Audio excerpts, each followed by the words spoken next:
Morning welcome back to my channel friends. ನೀವು ನೋಡ್ತಾ ಇದ್ದೀರಾ Kavitha's Kannada recipe channel. Friends, ಇವತ್ತಿನ ವಿಡಿಯೋದಲ್ಲಿ ಒಂದು ಡಿಫ್ರೆಂಟ್ ಆದಂತಹ ಸ್ನ್ಯಾಕ್ಸ್ ರೆಸಿಪಿನ ತೋರಿಸ್ತಾ ಇದ್ದೀನಿ. 1 ಕಪ್ ಸೋಜಿ ಇದ್ರೆ ಸಾಕು, ಈ ರೀತಿ ಒಂದು ಡಿಫ್ರೆಂಟ್ ಆದಂತಹ ಸ್ನ್ಯಾಕ್ಸ್ ರೆಸಿಪಿನ ನೀವು ಟ್ರೈ ಮಾಡ್ಬೋದು. ಬನ್ನಿ ಫ್ರೆಂಡ್ಸ್, ಹಾಗಾದರೆ ಸೋಜಿಯಿಂದ ಮಾಡುವಂತಹ ಮಿನಿ ಪಾಕೆಟ್ ಸಮೋಸ ರೆಸಿಪಿನ ಯಾವ ರೀತಿ ಮಾಡೋದಂತ ನೋಡೋಣ. ಇಲ್ಲಿ ಮೊದಲೇದಾಗಿ ನಾನು ಒಂದು ಪ್ಯಾನನ್ನು ಬಿಸಿ ಮಾಡೋದಕ್ಕೆ ಇಟ್ಟಿದ್ದೀನಿ. ಅದಕ್ಕೆ ನಾನಿಲ್ಲಿ 1 ಕಪ್ನಷ್ಟು ನೀರನ್ನು ಹಾಕಿದ್ದೀನಿ. ನೀರು ಸ್ವಲ್ಪ ಬಿಸಿಯಾದ ನಂತರ ಇದಕ್ಕೆ ಒಂದು ಸ್ವಲ್ಪ ಸಾಲ್ಟು ಹಾಗೆಯೇ ಒಂದು ಅರ್ಧ ಟೇಬಲ್ ಸ್ಪೂನ್ ಅಷ್ಟು ಎಣ್ಣೆನ ಹಾಕಿದ್ದೀನಿ. ಹಾಗೆಯೇ ಒಂದು ಸ್ವಲ್ಪ ಚಿಲ್ಲಿ ಫ್ಲೇಕ್ಸ್, ಹಾಗೆ ಒಂದು ಅರ್ಧ ಟೇಬಲ್ ಸ್ಪೂನ್ ಅಷ್ಟು ಕಾಳು ಮೆಣಸಿನ ಪುಡಿನ ಹಾಕ್ತಾ ಇದ್ದೀನಿ. ಇದು ಆಪ್ಷನಲ್, ನೀವು ಇದ್ರೆ ಹಾಕೊಳ್ಳಿ, ಇಲ್ಲಾಂದ್ರೆ ಸ್ಕಿಪ್ ಕೂಡ ಮಾಡ್ಬೋದು. ಇವಾಗ ಇವೆಲ್ಲವನ್ನು ಚೆನ್ನಾಗಿ ಒಂದ್ಸರಿ ಮಿಕ್ಸ್ ಮಾಡಿ ಈ ನೀರು ಕುದಿಯೋಕೆ ಸ್ಟಾರ್ಟ್ ಆದ ತಕ್ಷಣ ಇದಕ್ಕೆ ನಾವಿಲ್ಲಿ 1 ಕಪ್ನಷ್ಟು ಸೋಜಿನ ಹಾಕೊಳ್ಬೇಕು. ನಾನಿಲ್ಲಿ ಬಾಂಬೆ ರವೆ, ಚಿರೋಟಿ ರವೆ, ಸಣ್ಣ ರವೆ ಅಂತ ಹೇಳ್ತೀವಲ್ವ, ಆ ರವೆನ 1 ಕಪ್ನಷ್ಟು ತೊಗೊಂಡಿದ್ದೀನಿ. ಸ್ಟವ್ನ ಲೋ ಫ್ಲೇಮಲ್ಲಿ ಇಟ್ಟು ಇದನ್ನು ಚೆನ್ನಾಗಿ ಮಿಕ್ಸ್ ಮಾಡ್ಕೊಂಡು ತಗೊಳ್ಳಿ. ಈ ಸೋಜಿ ಎಲ್ಲನೂ ಗಂಟುಗಳಿಲ್ಲಾರ ಥರ ನೀಟಾಗಿ ಚೆನ್ನಾಗಿ ಮಿಕ್ಸ್ ಮಾಡ್ಕೊಳ್ಬೇಕು. ಇಲ್ಲಿ ನೋಡ್ತಾ ಇದ್ರೆ ಉಪ್ಪಿಟ್ಟು ಥರ ಕಾಣಿಸ್ತಾ ಇದೆ. ಸೊ ಉಪ್ಪಿಟ್ಟಲ್ಲ ಇದು. ಸೊ ಈ ರೀತಿ ಇದನ್ನು ಹಿಟ್ಟು ಥರ ಆಗಬೇಕಿದು. ಸೊ ಹಾಗಾಗಿ ಸ್ವಲ್ಪ ಸ್ಮೂತಾಗಿಯೇ ಈ ಒಂದು ಮಿಶ್ರಣನ ರೆಡಿ ಮಾಡ್ಕೊಳ್ಳಿ. ಇವಾಗ ಇಲ್ಲಿ ನೋಡ್ತಾ ಇದ್ರೆ ಇದನ್ನ ಗಂಟುಗಳಿಲ್ಲಾರ ಥರ ನೀಟಾಗಿ ಚೆನ್ನಾಗಿ ಮಿಕ್ಸ್ ಮಾಡ್ಕೊಂಡಿದ್ದೀನಿ. ನಂತರ ಇದಕ್ಕೆ ಒಂದು ಲಿಡ್ನ ಕ್ಲೋಸ್ ಮಾಡಿ ಅಬೆಯಲ್ಲಿನೇ ಚೆನ್ನಾಗಿ ಕುಕ್ ಆಗಿ ಇದು ತಣ್ಣಗಾಗಲು ಬಿಡೋಣ. ಇವಾಗ ಈ ಕಡೆ ನಾವು ಇದಕ್ಕೆ ಬೇಕಂತ ಸ್ಟಫಿಂಗ್ನ ರೆಡಿ ಮಾಡ್ಕೊಳ್ಳೋಣ. ಇಲ್ಲಿ ನೋಡ್ತಾ ಇದ್ರೆ ನಾನು ಇವಾಗ ಒಂದು ಪ್ಯಾನನ್ನು ಬಿಸಿ ಮಾಡೋದಕ್ಕೆ ಇಟ್ಟಿದ್ದೀನಿ. ಈ ಪ್ಯಾನ್ ಬಿಸಿಯಾದ ನಂತರ ಇದಕ್ಕೆ 1 ಟೇಬಲ್ ಸ್ಪೂನ್ ಅಷ್ಟು ಆಯಿಲನ್ನು ಹಾಕಿದ್ದೀನಿ. ಈ ಆಯಿಲ್ ಬಿಸಿಯಾದ ನಂತರ ಇದಕ್ಕೆ ಒಗ್ಗರಣೆಗೆ ಸಾಸಿವೆ, ಜೀರಿಗೆನ ಹಾಕಿ ಚೆನ್ನಾಗಿ ಫ್ರೈ ಮಾಡ್ಕೊಳ್ಳಿ. ನಂತರ ಇದಕ್ಕೆ 2 ಈರುಳ್ಳಿನ ಈ ರೀತಿ ಸಣ್ಣ ಸಣ್ಣ ಪೀಸ್ಗಳಾಗಿ ಕಟ್ ಮಾಡಿ ತಗೊಂಡಿದ್ದೀನಿ. ಇದನ್ನು ಕೂಡ ಅಷ್ಟೇ ಹಸಿ ವಾಸನೆ ಹೋಗೋವರೆಗೂ ನೀಟಾಗಿ ಸ್ಟವ್ನ ಲೋ ಟು ಹೈ ಫ್ಲೇಮಲ್ಲಿ ಅಡ್ಜಸ್ಟ್ ಮಾಡಿಕೊಂಡು ನೀಟಾಗಿ ಫ್ರೈ ಮಾಡ್ಕೊಳ್ಳಿ.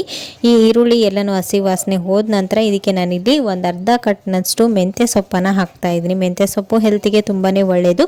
ಸೊ ಈ ರೀತಿ ಈ ಸ್ನ್ಯಾಕ್ಸಲ್ಲಿ ಆ್ಯಡ್ ಮಾಡೋದ್ರಿಂದ ಇದರ ಟೇಸ್ಟ್ ಇನ್ನೂ ಚೆನ್ನಾಗಿರುತ್ತೆ. ಇವಾಗ ಇಲ್ಲಿ ನೋಡ್ತಾ ಇದ್ದೀರಾ, ಇದ್ರ ಬದಲಾಗಿ ನೀವು ಸ್ಪ್ರಿಂಗ್ ಆನಿಯನ್ ಅಂತಾರಲ್ವ, ಅಂದರೆ ಈರುಳ್ಳಿ ಎಲೆನೂ ಕೂಡ ಕಟ್ ಮಾಡಿ ಸೇರಿಸ್ಕೊಳ್ಬೋದು. ಅದ್ರ ಟೇಸ್ಟ್ ಕೂಡ ಸೂಪರ್ ಆಗಿರುತ್ತೆ. ಇವಾಗ ಇಲ್ಲಿ ನೋಡ್ತಾ ಇದ್ರೆ ನಾನು ಮೆಂತ್ಯ ಸೊಪ್ಪು ಹಾಗೆಯೇ ಈ ಒಂದು ಈರುಳ್ಳಿನ ಚೆನ್ನಾಗಿ ಹಸಿ ವಾಸನೆ ಹೋಗೋವರೆಗೂ ನೀಟಾಗಿ ಫ್ರೈ ಮಾಡ್ಕೊಂಡಿದ್ದೀನಿ. ನಂತರ ಇದಕ್ಕೆ ಮಸಾಲೆ ಐಟಮ್ಸ್ಗಳನ್ನು ಆ್ಯಡ್ ಮಾಡ್ತಾ ಇದ್ದೀನಿ. 1 ಟೇಬಲ್ ಸ್ಪೂನ್ ಅಷ್ಟು ಅರಿಶಿಣ, ಹಾಗೆ 1 ಟೇಬಲ್ ಸ್ಪೂನ್ ಅಷ್ಟು ಅಲ್ಲ ಬೆಳ್ಳುಳ್ಳಿ ಪೇಸ್ಟ್, ಹಾಗೆ 1 ಟೇಬಲ್ ಸ್ಪೂನ್ ಅಷ್ಟು ಧನಿಯಾ ಪೌಡರ್, ಹಾಗೆ 1 ಟೇಬಲ್ ಸ್ಪೂನ್ ಅಷ್ಟು ಗರಂ ಮಸಾಲ, ಹಾಗೆ ಒಂದು ಅರ್ಧ ಟೇಬಲ್ ಸ್ಪೂನ್ ಅಷ್ಟು ಚಾಟ್ ಮಸಾಲನು ಕೂಡ ಹಾಕ್ತಾ ಇದ್ದೀನಿ. ಇವೆಲ್ಲ ಮಸಾಲೆ ಐಟಮ್ಸ್ಗಳನ್ನು ಹಾಕಿ ಒಂದ್ಸರಿ ಡ್ರೈ ಆಗಿನೇ ಎಲ್ಲನೂ ನೀಟಾಗಿ ಮಿಕ್ಸ್ ಮಾಡ್ಕೊಳ್ಳಿ. ಈರುಳ್ಳಿ ಜೊತೆಗೆ ಚೆನ್ನಾಗಿ ಈ ಮಸಾಲೆ ಎಲ್ಲನೂ ನೀಟಾಗಿ ಹೊಂದ್ಕೊಳ್ಳುವಾಗಿ ನೀಟಾಗಿ ಮಿಕ್ಸ್ ಮಾಡ್ಕೊಂಡ ನಂತರ ಇದಕ್ಕೆ ಲಾಸ್ಟಲ್ಲಿ ನಾನು ಚಿಲ್ಲಿ ಪೌಡರ್ನ ಆ್ಯಡ್ ಮಾಡ್ತಾ ಇದ್ದೀನಿ. ಅಂದರೆ ಮೆಣಸಿನ ಪುಡಿನ ಸೇರಿಸ್ಕೊಂಡಿರೋದ್ರಿಂದ ಖಾರ ಜಾಸ್ತಿ ಆಗುತ್ತೆ, ಮಕ್ಕಳಿಗೆ ಕೊಡೋದಾದರೆ ನೋಡಿ ಸೇರಿಸ್ಕೊಳ್ಳಿ. ಇವಾಗ ರುಚಿಗೆ ತಕ್ಕಷ್ಟು ಉಪ್ಪನ್ನು ಹಾಕಿ ಲಾಸ್ಟಲ್ಲಿ ಇದಕ್ಕೆ ಮೊದಲಿಗೆ ಬೇಯಿಸಿ ಇಟ್ಕೊಂಡಿರುವಂತಹ 2 ಆಲೂಗಡ್ಡೆನ ಈ ರೀತಿ ಸಣ್ಣದಾಗಿ ಸ್ಮ್ಯಾಶ್ ಮಾಡಿಕೊಂಡು ಸೇರಿಸ್ಕೊಳ್ತಾ ಇದ್ದೀನಿ. ಇವಾಗ ಇದಕ್ಕೆ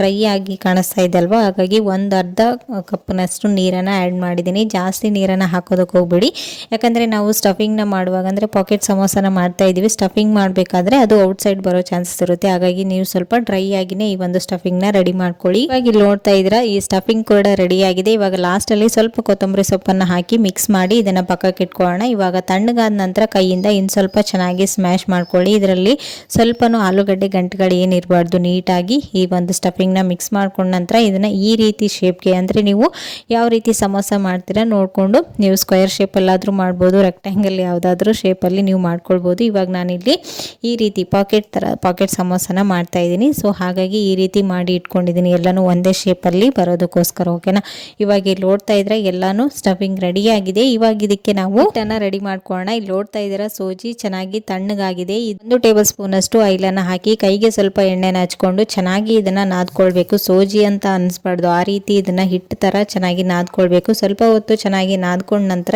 ಇದಕ್ಕೆ ಒಂದು ಅರ್ಧ ಟೇಬಲ್ ಸ್ಪೂನ್ ಅಥವಾ 1 ಟೇಬಲ್ ಸ್ಪೂನ್ ಅಷ್ಟು ಕಾರ್ನ್ಫ್ಲೋರ್ನ ಆ್ಯಡ್ ಮಾಡ್ತಾ ಇದ್ದೀನಿ. ನೀವು ಗೋಧಿ ಹಿಟ್ಟು, ಮೈದಾ ಹಿಟ್ಟು ಯಾವುದಾದ್ರೂ ಯೂಸ್ ಮಾಡ್ಬೋದು. ಇದನ್ನ ಚೆನ್ನಾಗಿ ನಾದ್ಕೊಂಡಿಲ್ಲ ಅಂದ್ರೆ ಏನಾಗುತ್ತೆ ಅಂದ್ರೆ ಇದು ಎಣ್ಣೆಯಲ್ಲಿ ಹಾಕಿ ಫ್ರೈ ಮಾಡುವಾಗ ಅದು ಬಿಟ್ಕೊಂಡು ಬಿಡುತ್ತೆ. ಹಾಗಾಗಿ ಸೊ ನೀಟಾಗಿ ಇದನ್ನ ನಾದ್ಕೊಂಡು ತಗೊಳ್ಳಿ. ಇವಾಗ ಇಲ್ಲಿ ನೋಡ್ತಾ ಇದ್ರೆ ಹಿಟ್ಟು ತರ ಕಾಣಿಸ್ತಾ ಇದೆ.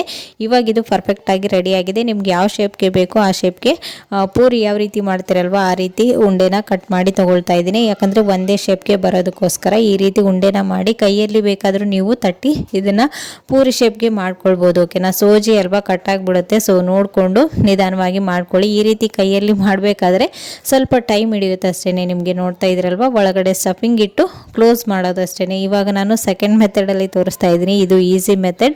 ಒಂದು ಪ್ಲಾಸ್ಟಿಕ್ ಕವರ್ಗೆ ಸ್ವಲ್ಪ ಎಣ್ಣೆನ ಹಚ್ಚಿ ಅದ್ರ ಮೇಲ್ಗಡೆ ಒಂದು ಸೂಜಿ ಬಾಲನ ಇಟ್ಟು ಅದ್ರ ಮೇಲ್ಗಡೆ ಮತ್ತೆ ಕವರ್ನ ಹಾಕಿ ಒಂದು ಪ್ಲೇಟ್ನ ಸಹಾಯದಿಂದ ಈ ರೀತಿ ಟ್ಯಾಪ್ ಮಾಡಿ ಅಂದರೆ ಒತ್ತಿದ್ರೆ ಸಾಕು, ನೀಟಾಗಿ ನಿಮಗೆ ಪೂರಿ ಶೇಪ್ಗೆ ಈ ಒಂದು ಶೀಟ್ ರೆಡಿ ಆಗುತ್ತೆ. ನೋಡ್ತಾ ಇದ್ದೀರಲ್ವಾ, ಸೂಜಿ ಪಾಕೆಟ್ ಸಮೋಸ ಮಾಡೋದಕ್ಕೆ ನಮಗೆ ಸೂಜಿ ಸೀಟ್ ರೆಡಿ ಆಗಿದೆ. ಇವಾಗ ಇದು ಪೂರಿ ಶೇಪ್ಗೆ ಬಂದ ನಂತರ ಇದರ ಸೆಂಟ್ರಲ್ಲಿ ನಾವು ಮೊದಲಿಗೆ ರೆಡಿ ಮಾಡಿ ಇಟ್ಕೊಂಡಿರುವಂಥ ಈ ಆಲೂಗಡ್ಡೆ ಸ್ಟಫಿಂಗ್ನ ಇಟ್ಟು ಈ ರೀತಿ ಚೆನ್ನಾಗಿ ಕ್ಲೋಸ್ ಮಾಡಿದರೆ ಆಯಿತು. ಅದು ಏನು ಬಿಟ್ಕೊಳ್ಳೋದಿಲ್ಲ. ಎಣ್ಣೆಲಿ ಹಾಕಿದ ತಕ್ಷಣ ನೀಟಾಗಿ ನೀವು ಇದನ್ನು ಸುತ್ತಲೂ ನೀಟಾಗಿ ಸ್ವಲ್ಪ ಪೇಷನ್ಸಿಂದ ಇದನ್ನು ಎಲ್ಲನೂ ಕ್ಲೋಸ್ ಮಾಡ್ಕೊಂಡು ತಗೊಳ್ಳಿ. ಇವಾಗ ಇಲ್ಲಿ ನೋಡ್ತಾ ಇದ್ರೆ ಇದನ್ನ ಈ ರೀತಿ ಬಾಕ್ಸ್ ಥರ ಮಾಡಿ ಎಲ್ಲನೂ ರೆಡಿ ಮಾಡಿ ಇಟ್ಕೊಳ್ತಾ ಇದ್ದೀನಿ. ಓಕೆನಾ, ಈ ಎರಡರಲ್ಲಿ ನಿಮ್ಗೆ ಯಾವ್ದು ಇಷ್ಟ ಆಗುತ್ತೆ ಆ ಒಂದು ಈಸಿ ಮೆಥಡ್ನ ಯೂಸ್ ಮಾಡಿ ನೀವು ಈ ಒಂದು ಪಾಕೆಟ್ ಸಮೋಸನ ರೆಡಿ ಮಾಡ್ಕೊಳ್ಬೋದು. ಇವಾಗ ಇಲ್ಲಿ ನೋಡ್ತಾ ಇದ್ರೆ ನಾನು ಎಲ್ಲ ಸಮೋಸನ ರೆಡಿ ಮಾಡಿ ಇಟ್ಕೊಂಡಿದ್ದೀನಿ. ಈ ರೀತಿ ಮಾಡಿ ನೀವು ಒಂದು ಏರ್ ಕಂಟೈನರ್ ಬಾಕ್ಸಲ್ಲಿ ಹಾಕಿ ಫ್ರಿಜ್ಜಲ್ಲಿ ಕೂಡ ಸ್ಟೋರ್ ಮಾಡ್ಬೋದು. ಯಾಕಂದರೆ ನಾವು ಸೋಜಿನ ಚೆನ್ನಾಗಿ ಬೇಯಿಸಿದ್ದೀವಿ, ಅದು ಏನು ಹಾಳಾಗೋದಿಲ್ಲ. ನೀವು 2 days ಇಟ್ಟು ನೆಕ್ಸ್ಟ್ ನೀವು ಮಕ್ಕಳು ಯಾವಾಗ ಕೇಳಿದಾಗ ಜಸ್ಟ್ ಇನ್ಸ್ಟೆಂಟ್ ಆಗಿ ಫ್ರೈ ಮಾಡಿ ಯೂಸ್ ಮಾಡ್ಬೋದು. ಇವಾಗ ಇಲ್ಲಿ ನೋಡ್ತಾ ಇದ್ರೆ ನಾನು ಎಲ್ಲ ಸಮೋಸನ ರೆಡಿ ಮಾಡ್ಕೊಂಡಿದ್ದೀನಿ. ಈ ಕಡೆ ಎಣ್ಣೆ ಕೂಡ ಕಾಯಕ್ಕಿಟ್ಟಿದ್ದೀನಿ. ಎಣ್ಣೆನ ಲೋ ಫ್ಲೇಮಲ್ಲೇ ಇಟ್ಟು ಕಾಯಿಸ್ಕೊಳ್ಳಿ. ಸ್ಟವ್ ಲೋ ಟು ಹೈ ಫ್ಲೇಮಲ್ಲಿ ಅಡ್ಜಸ್ಟ್ ಮಾಡಿಕೊಂಡು ನೀಟಾಗಿ ಫ್ರೈ ಮಾಡ್ಕೊಳ್ಳಿ. ಓಕೆನಾ, ಈ ಒಂದು ಸಮೋಸ ಫ್ರೈ ಆಗೋದಕ್ಕೆ ಸ್ವಲ್ಪ ಟೈಮ್ ಹಿಡಿಯುತ್ತೆ. ನಿಮಗೆ ಒಂದು 5 ರಿಂದ 10 ನಿಮಿಷ ಹಿಡಿಬೋದು.